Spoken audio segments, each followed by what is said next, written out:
During his lifetime, the late Alan Bloom became one of the world's top authorities on growing perennials. He certainly did a great deal to popularize the whole idea of growing perennials in our gardens, and he was a pioneer in the concept of growing them in island beds. I know as a young man I couldn't wait to get hold of his latest catalogue, and when I went to visit the Chelsea Flower Show, I would make a beeline for the Bressingham Gardens exhibit to see the latest introduction that he was coming forward with.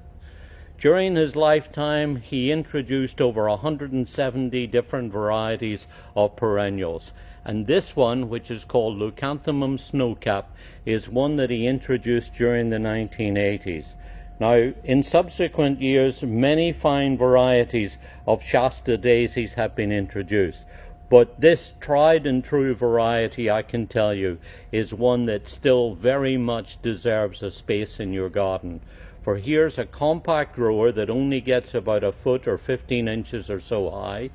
produces lots of these gorgeous big daisy-like flowers that sit up nice and prominently on strong stems above this tight canopy of dark green foliage. And now that I'm honing in on it, can you see all the buds that are coming there? Because these plants are just now beginning to flower. The first flowers are just opening in early summer, and that gives some idea of how valuable this plant is for us to grow in our gardens, because it produces so many flowers that in time this whole plant will be covered with a mass of white daisies, and you'll hardly be able to see any leaves.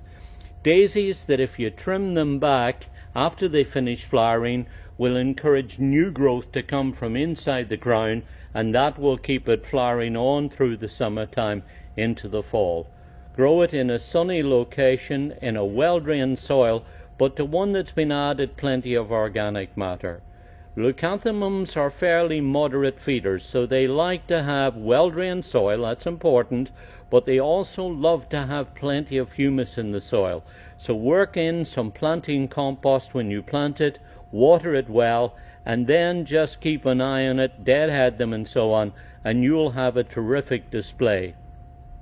What makes this a really valuable plant is that because it's so short and stocky and sturdy, it stands up very well to blustery weather. So if you're looking for something to put in at the fronts of your beds and borders, something perhaps that you could pop into a container and have by the front door on a patio deck, wherever, you're looking for something that will give you seasonal color, perhaps even something you'd put into a window box or a planter by the side of a swimming pool, wherever, you'll be able to grow this and have lots of these gorgeous daisies.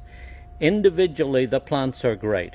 but if you're able to plant these en masse along the front of a border, say by the side of a path or a driveway, they're wonderful in raised beds and rockeries and places like that too, because they appreciate the drainage. You'll be able to grow this gorgeous variety that still, even though it was produced now probably over 40 years ago, is still a really top perennial and a wonderful living legacy of a man who was a superb plantsman and popularized the whole idea of us growing perennials in our gardens. This is Leucanthemum snowcap, a really superb perennial.